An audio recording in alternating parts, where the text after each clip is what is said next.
आज का वीडियो में हम लोग देखेंगे लैप लेंथ और डेवलपमेंट लेंथ। लैप लेंथ क्यों प्रोवाइड किया जाता है, क्या होता है लैप लेंथ, और बीम एंड कॉलम में क्यों कितना mm प्रोवाइड किया जाता है, एंड डेवलपमेंट लेंथ क्यों दिया जाता है। आज इसके बारे में हम लोग जानकारी लेंगे। लैप लेंथ को हम लोग ओवरलैपिंग लेंथ भी बोलते हैं। तो lap length is provided for maintain the continuity of bars in order to safely transfer the stress from one bar to another bar। Lap length हम लोग प्रोवाइड करते हैं इसलिए क्योंकि आप देखे होंगे कि हम लोग कॉलम के केस में कभी कॉलम को पूरी कम्प्लीटली कॉलम हम लोग कभी नहीं बनाकर एक बार में रेडी करते हैं। फर्स्ट ऑफ ऑल हम लोग क्या करते हैं, यदि हम लोग बिल्डिंग कंस्ट्रक्शन में देखेंगे तो फुटिंग से लेकर प्लिथ बीम तक लाकर हम लोग छोड़ देते हैं। फिर उसके बाद हम लोग प्लिथ बीम से स्लैब के बीम तक ले जाते हैं। तो प्लिथ बीम से जो कॉलम स्लैब बीम तक जाएगा उसमें हम लोग प्लिथ बीम से लैप करके हम लोग स्लैब बीम तक ले जाएंगे। तो जो लैप का मकसद मेन है वो क्या है, तो लैपिंग हम लोग इसलिए देते हैं क्योंकि एक बार से दूसरे बार में आसानी से एंड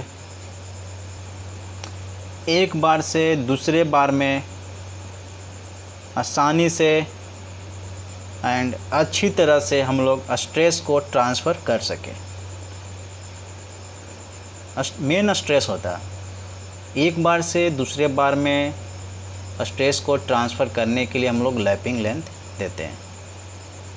और आप लोग जानते भी हैं कि एक कॉलम को कम्प्लीटली नहीं बनाया जा सकता है, बारी बारी से ही कॉलम को कास्टिंग किया जाता है। इसलिए हम लोग लैप लेंथ का ज़रूरत पड़ता है और लैप लेंथ देने पड़ता है और स्ट्रेस को अच्छी तरह से प्रोवाइड करने के लिए एक बार से दूसरे बार में दिया जाता है। अब यहाँ पे देखते हैं कि लैप लेंथ हम लोग कितना देते हैं, ओवरलैपिंग लेंथ हम लोग कितना देते हैं। तो एज पर IS कोड 456/2000 के अनुसार ओवरलैपिंग लेंथ 75 mm से कम नहीं देना चाहिए, कभी भी 75 mm से कम नहीं देना चाहिए। 75 mm से कम कभी नहीं देना चाहिए। ऐसे जनरली हम लोग लेते हैं 24D से 50D। D है यहाँ पे डाया ऑफ बार, तो 24D से 50D के बीच में हम लोग लेते हैं, लेकिन तो 75 mm से कभी हम लोग को कम नहीं देना चाहिए लैपिंग लेंथ। तो आप इस फिगर में देख सकते हैं, आप इस फिगर से आप क्लियर कर सकते हैं कि लैपिंग लेंथ हम लोग किस तरह से। आप इसको देखिए, एक नीचे से बार आया गया है और एक ऊपर से बार आया है। तो हम लोग मेनली ऊपर का बार को ही हम लोग बेंड करके, देखिए किस टाइप से बेंड किया गया है, और इसको हम लोग लैप करते हैं। तो हम लोग मेनली ऊपर से जो बार आता है उसी को हम लोग लैपिंग देना चाहिए मेनली, क्योंकि आसानी से और अच्छी तरह से स्ट्रेस हमारा ट्रांसफ़र होता है एक बार से दूसरे बार में। और यहाँ पे आप देख सकते हैं कि लैप लेंथ किस तरह से प्रोवाइड किया गया है। यहाँ पे आप देख सकते हैं कि क्लियर कवर और मेंटेनेंस रखते हुए, ध्यान रखते हुए क्लियर कवर का यहाँ पे प्रोवाइड किया गया। कभी कभी क्या होता है कि ये लैपिंग लेंथ बाहर की ओर दे दिया जाता है, जिससे क्लियर कवर कुछ कम हो जाता है। इसकी वजह से प्रॉब्लम हो जाता है कंक्रीटिंग में और सेटरिंग में। तो आप देख सकते हैं यहाँ पे कि अंदर की ओर क्लियर कवर लैप लेंथ दिया गया। तो ये बहुत अच्छी तरह से ध्यान देकर देना रहता है लैप लेंथ, कि कभी कहीं क्लियर कवर कम तो हो नहीं रहा। तो इसको अंदर की ओर दिया गया है। आप देख सकते हैं कि ये नीचे से जो बार आया है और एक जो ऊपर से बार आया है, तो इस पॉइंट से और इस पॉइंट तक लैप लेंथ दिया गया, तो ये लैप जोन कहलाएगा। आप देख सकते हैं इस तरह फिगर में दिया जाता है। तो इस फिगर से आपको लैपिंग लेंथ क्या होता है क्लियर हो गया होगा। अब हम लोग देखेंगे कि बीम में एंड कॉलम में लैप लेंथ कैसे प्रोवाइड करते हैं और कितने में प्रोवाइड करते हैं। चलिए, तो कॉलम में हम लोग देखते हैं लैपिंग लेंथ के बारे में। देखिए कॉलम में क्या इंपॉर्टेंट होता है लैपिंग लेंथ, इसको आप रिमेंबर कर सकते हैं। Lapping should be provided at the centre of column. हम लोग कॉलम के सेंटर में प्रोवाइड करना चाहिए, क्योंकि बेंडिंग मोमेंट मिड पॉइंट पे 0 होता है, इसलिए हम लोग मिड पॉइंट पे ही कॉलम को प्रोवाइड करना चाहिए। Next, lapping of bars should be provided alternately. Lapping bars का लैपिंग हमेशा एक के बाद एक प्रोवाइड करना चाहिए, क्योंकि जब फेलवर होगा तो एक पॉइंट पे फेलवर ना होता है। अगर हम लोग एक ही पॉइंट पे सभी जगह प्रोवाइड करेंगे तो फेलवर होगा एक पॉइंट से तो एक पॉइंट पे यदि फेलवर होता है तो हमारा जितना लैपिंग लेंथ प्रोवाइड किया सब फेलवर हो जाएगा। लेकिन अल्टरनेट देने पे एक पॉइंट पे फेलवर होता है तो सभी पॉइंट पे फेलवर नहीं होगा, इसलिए हम लोग अल्टरनेट रूप से प्रोवाइड करते हैं। Lap should not be given at same point because baking में अकर। वो जो मैं बोला अभी कि प्रोवाइड क्यों देना चाहिए अल्टरनेट, लिखा हुआ बिकॉज बकलिंग में अकर, बकलिंग का चांस होने का रहता है। बकलिंग एक पॉइंट पे बकलिंग होगा तो सभी पॉइंट पे होगा, इसलिए अल्टरनेट देने पे एक पॉइंट पे होगा तो अदर पॉइंट पे नहीं होगा, इसलिए। नेक्स्ट है after 32 mm diameter bar it should be welded. 32 mm diameter के बाद जो भी बार का 32 mm या 32 mm से ज़्यादा हो तो उसको हम लोग लैपिंग नहीं देते हैं, हम लोग वेल्डिंग कर देते हैं। Next, due to maximum stress we can't lap. Maximum stress के कारण हम लोग बीम, स्लैब या कॉलम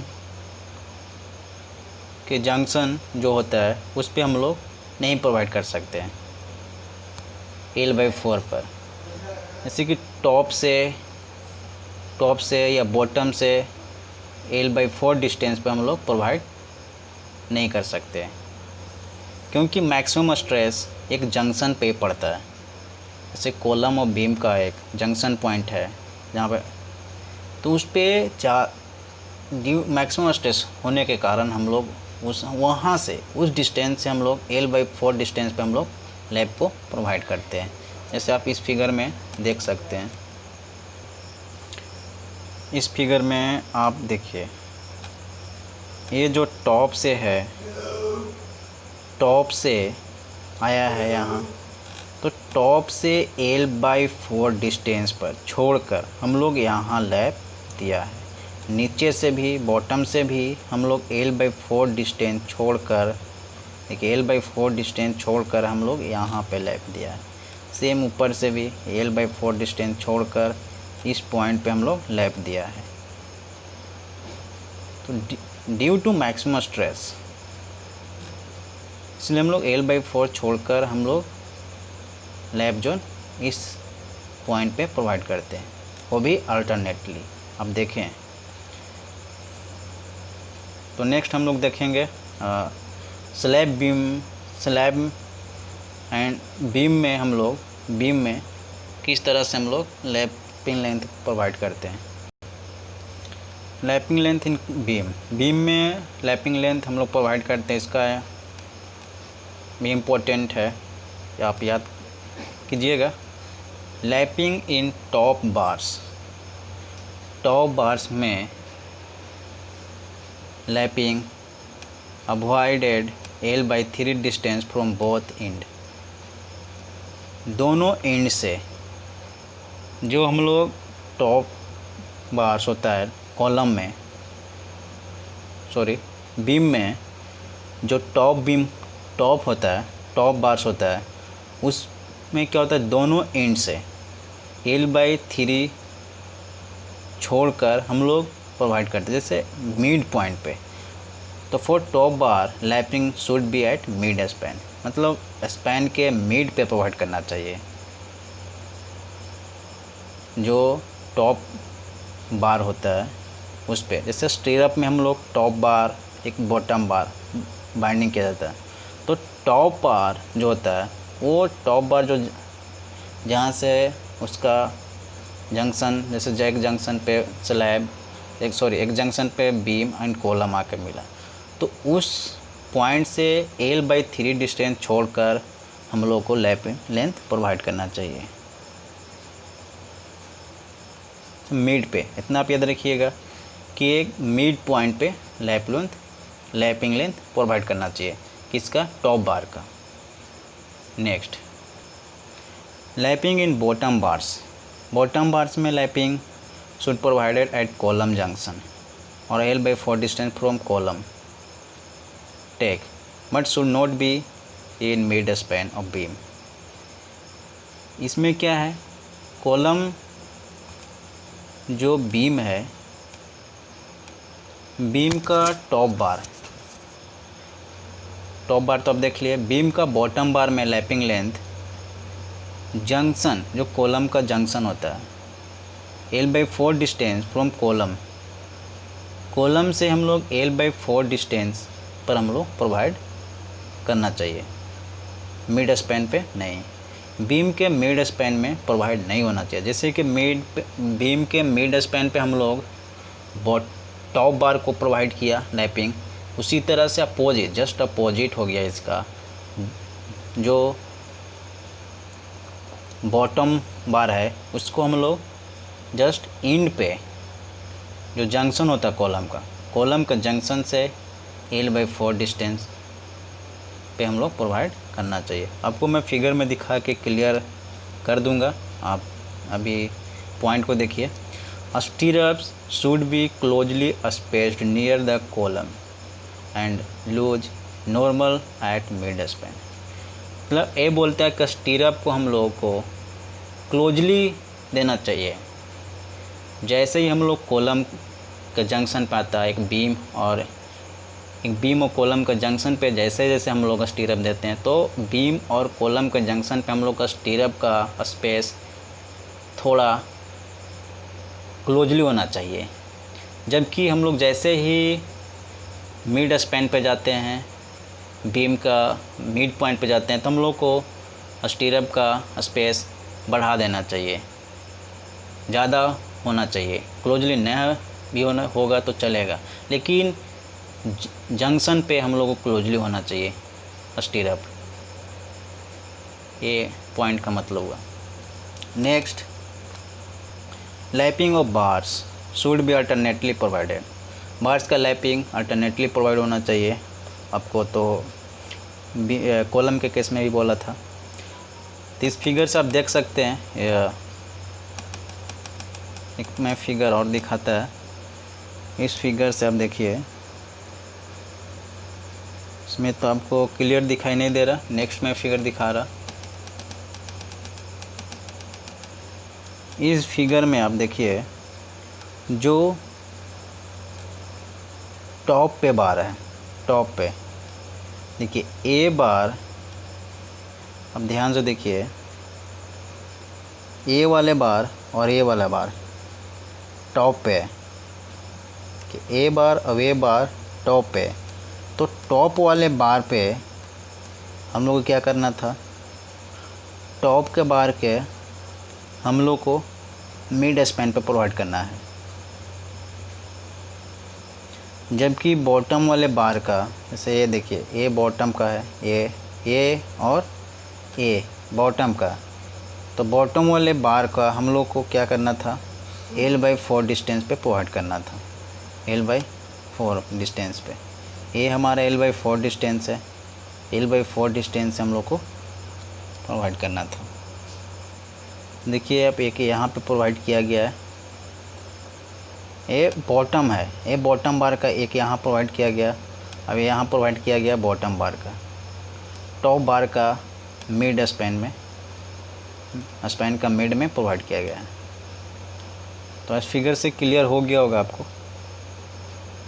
आज आप फिगर में देख सकते हैं, इस फिगर में हम लोग टॉप बार को मिड में ही क्यों हम लोग प्रोवाइड करते हैं लैप लेंथ, और बॉटम बार को हम लोग सेंटर पे क्यों प्रोवाइड करते हैं लैप लेंथ।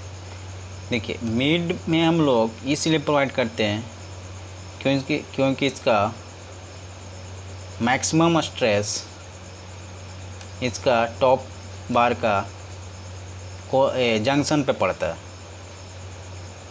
इसलिए हम लोग मिड पे प्रोवाइड करते हैं। जबकि बॉटम बार का जब इस पे स्ट्रेस पड़ता है, लोड पड़ता है, तो जब इसका बकलिंग होगा तो ये नेगेटिव मोमेंट दे देता है, नेगेटिव मोमेंट इसका होता है। अब जब बार बेंडिंग डायग्राम बनाए होंगे तो इसका देखेंगे जंक्शन पे एक टॉप बार का नेगेटिव मोमेंट देता है, जिसके वजह से ये जो टॉप बार है ये ऊपर उठेगा।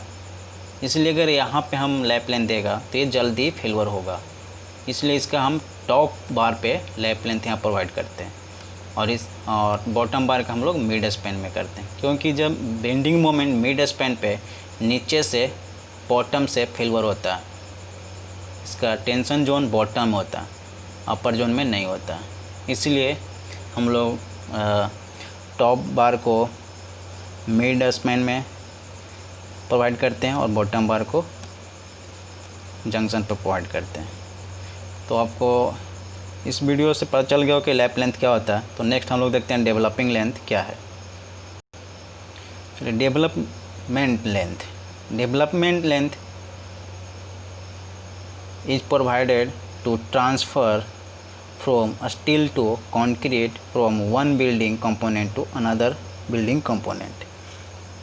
डेवलपमेंट लेंथ ये क्या करता है कि एक बिल्डिंग का कंपोनेंट से दूसरे बिल्डिंग कंपोनेंट का स्टील के मदद से ये ट्रांसफ़र करता है स्ट्रेस को। आपको मैं फिगर में दिखा के क्लियर कर दूंगा कि किस तरह से एक बिल्डिंग का कंपोनेंट दूसरे बिल्डिंग कंपोनेंट से जब टैचअप करता है तो उसको कैसे हम लोग उस लोड को वो दूसरे के बिल्डिंग के कंपोनेंट में हम लोग ट्रांसफ़र करते हैं। तो आपको फिगर से पता क्लियर हो जाएगा। Next development length is also known as anchorage length, it is denoted as LD। Development length LD से डिनोट किया जाता है। इसको हम लोग दूसरा नाम एंकरेज किया जाता है। एंकरेज मतलब एक बिल्डिंग कंपोनेंट जैसे कि कॉलम है, बीम है, तो बीम का जो स्टील बार आएगा वो कॉलम का जंक्शन से किस तरह से एंकर होकर नीचे जाएगा और फिगर से क्लियर होगा। आप इस फार्मूला देख सकते हैं। डेवलपमेंट लेंथ का फार्मूला है phi sigma S/4 tau BD। तब यहाँ से देख सकते हैं कि फाई क्या nominal distance of the bar, sigma S क्या stress in bar at the section consider at design load, tau BD क्या है design board stress given in IS code 4/6। Tau BD तो IS कोड के according हम लोग को दिया जाता है। देखिए मेन बार डेवलपमेंट लेंथ ये बार पे डिपेंड होता है एंड बिल्डिंग का कंपोनेंट पे डिपेंड होता है। इसलिए हम लोग IS कोड 4/6/2000 के according development length can be calculated as given दिया गया कि 300 mm से हम लोग जनरली 300 mm हम लोग डेवलपमेंट लेंथ लेते हैं। नहीं तो ऐसे एक फार्मूला दिया जाता है जो 50D लेते हैं। 50D, D क्या है डायमीटर ऑफ बार, तो हम लोग एक फार्मूला जनरली 50D से निकालते हैं और 300 mm से कम नहीं लेना चाहिए डेवलपमेंट लेंथ। तो नेक्स्ट हम लोग देखते हैं किस तरह से डेवलपमेंट लेंथ को क्लियर करते हैं। आप इस फिगर में देखिए,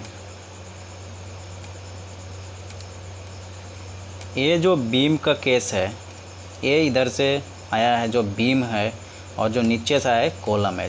ये जंक्शन मान लीजिए, इधर भी जाएगा बीम, इधर ऊपर में भी कॉलम जाएगा। तब यहाँ से जो बार आया है, देखिए ये बीम का जो बार आया है, एक बिल्डिंग कंपोनेंट ये हो गया। बीम जो है बिल्डिंग कंपोनेंट है एक, और ये जो कॉलम है दूसरा बिल्डिंग कंपोनेंट है। तो एक बिल्डिंग के कंपोनेंट से दूसरे बिल्डिंग कंपोनेंट में हम लोग लोड को कैसे ट्रांसफ़र करते हैं, कंक्रीट के माध्यम से और स्ट्रेस और स्टील के माध्यम से। देखिए ये स्टील जो आया है यहाँ पे, इसके बाद इसका बॉन्डेज होता है, कॉलम का बॉन्डेज स्टार्ट होता है। तो ये जो स्टील है बीम का, ये देखिए यहाँ से जैसे ही स्टार्ट होता है कॉलम का बाउंड्री, जो हम लोग प्रोवाइड करते हैं इस तरह से एंकरेज देते हैं, जस्ट इसी को ही हम लोग बोलते हैं डेवलपमेंट लेंथ। मतलब एक बिल्डिंग कंपोनेंट दूसरे बिल्डिंग कंपोनेंट में जब स्टील बार इंटर करता है इस स्टाइल से एंकर की तरह, तो हम लोग उसको ही बोलते हैं डेवलपमेंट लेंथ है। तो आप देख सकते हैं इस फिगर से कि डेवलपमेंट लेंथ हमारा ये है। देखिए यहाँ से इस पॉइंट से लेकर इस पॉइंट तक हमारा जो दिया गया है बार, वो डेवलपमेंट लेंथ कहलाएगा। तो मैं आप लोगों से आशा करता हूँ कि यह वीडियो आप लोगों को अच्छा लगा होगा, और डेवलपमेंट लेंथ क्या होता है और लैप लेंथ क्या होता है आपको इससे वीडियो से आपको पता चल गया होगा। तो यदि वीडियो आपको अच्छा लगा होगा तो please like and subscribe, and thank you so much for watching this video.